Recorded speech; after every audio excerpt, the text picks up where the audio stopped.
All right, we're back. One of the cameras blew up, so we got another camera hooked up. We got more than one camera, and we're going back into it. Hey, where did I leave off at? I was pretty much. You made a statement. Yeah, I made a statement, a heavy statement. That's when the camera blew up. But I'm gonna take the camera to the repair guy, see what happens. But like I said, we have other cameras. But anyway, we're going back into it. We were reading. Okay, we broke down about Esdras, which is two Hebrew words, achar, aratazah, which means another land, literally, right? And that other land or another land is actually America itself. Okay, so go back to where you left off in Deuteronomy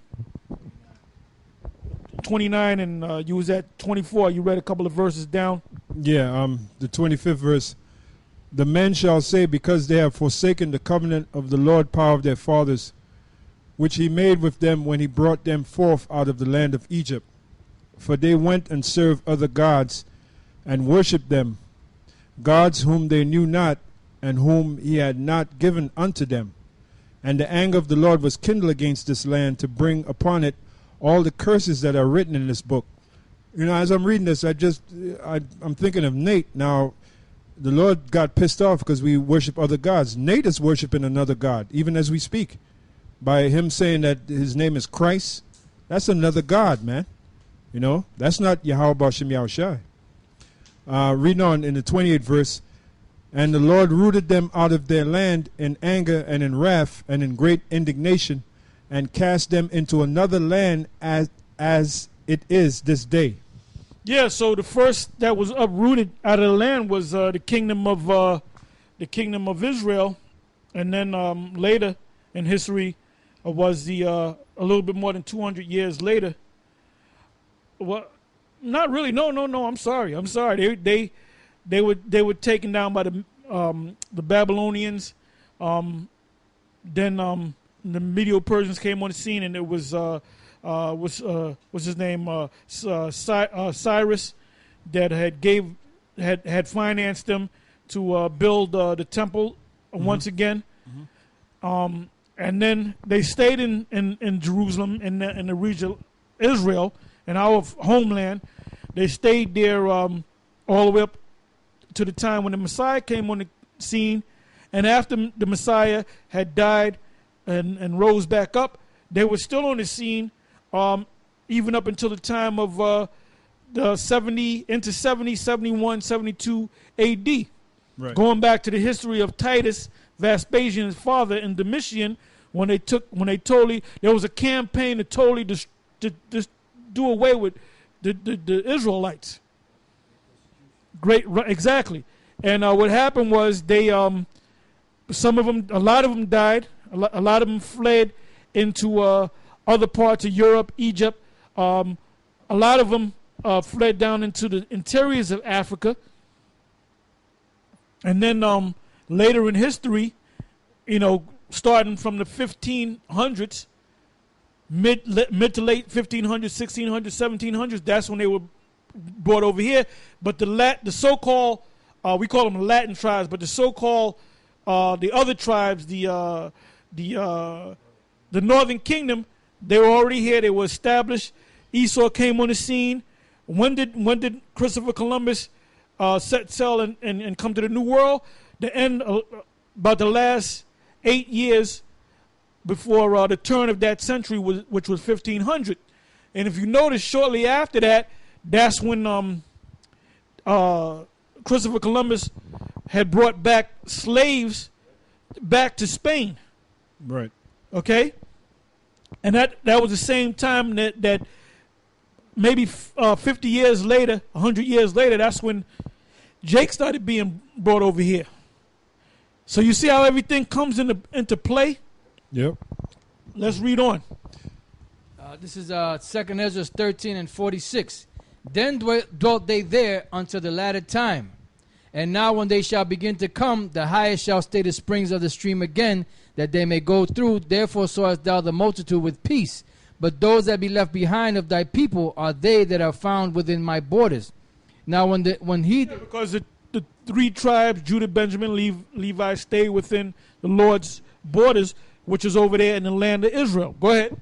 It says, now when he destroyeth the multitude of the nations that are gathered together, he shall defend his people that remain.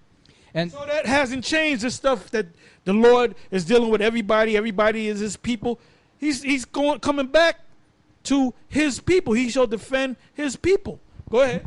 And then shall he show them great wonders. Then said I, O Lord, that bearest rule, show me this. Wherefore have I seen the man coming up from the midst of the sea? And he said unto me, like as thou canst neither seek out nor know the things that are in the deep of the sea, even so can no man upon earth see my son or those that be with him, but in the daytime. This is the interpretation of the dream which thou sawest, and whereby thou only art here lightened. For thou hast forsaken thine own way, and applied thy diligence unto my law, and sought it. Thy life hast thou ordered in wisdom, and hast called understanding thy mother. And therefore have I showed thee the treasures of the highest. After other 3 days I will speak other things unto thee, and declare unto thee mighty and wondrous things. Then went I forth into the field, giving praise and thanks greatly unto the Most High, because of his wonders which he did in time, and because he governeth the same, and such things as fall in their seasons. And there I sat 3 days. 2 Esdras 14:1. Now that's what we want to get into. 2 Ezra, the 14th chapter. Go ahead. It says, and it came to pass upon the 3rd day, I sat under an oak, and behold, there came a voice out of a bush over against me, and said, Esdras, Esdras. And I said, Here am I, Lord. And I stood up upon my feet. Then said he unto me, In the bush I did manifestly reveal myself unto Moses, and talked with him when my people served in Egypt. And I sent him and led my people out of Egypt, and brought him up to the mount of Sinai, where I held him by me a long season, and told him many wondrous things, and showed him the secrets of the times and the end, and commanded him, saying, These words shalt thou declare, and these shalt thou hide. And now I say unto thee, that thou lay up in thine heart the signs that I have showed, and the dreams that thou hast seen, and the interpretations which thou hast heard. For thou shalt be taken away from all, and from henceforth thou shalt remain with my son, and with such as be like thee until the times be ended. For the world hath lost his youth, and the times begin to wax old. For the world is divided into 12 parts. Yeah, now this is what we wanted to get. For the world is divided unto 12 parts. You have people out there, brothers out there teaching that the 12 parts represent the 12 tribes of Israel. It's not talking about the 12 tribes of Israel. It's talking about time. It's talking about time. Go ahead. It says, For the world is divided into 12 parts, and the 10 parts of it are gone already, and half of a 10th part. And there remaineth that which is after the half of the 10th part. Now therefore... Right, half of the 10th part. What is half of a 10th part? 9.5, right? So let's deal with thousands, all right? The earth was set up in a period of 1,000 years. 12,000 years. Now, 10,000 and a half of 10, all right? It's not talking about 10,500 years. It's talking about 9,500 years. You know how we know that? Because this is Ezra's receiving the prophecy, right? When was Ezra on the scene? He was on the scene around, when this was written, was about 485, 490 years before the birth of the Lord. Right. So you can round it off to 500, about approximately 500 years. Right.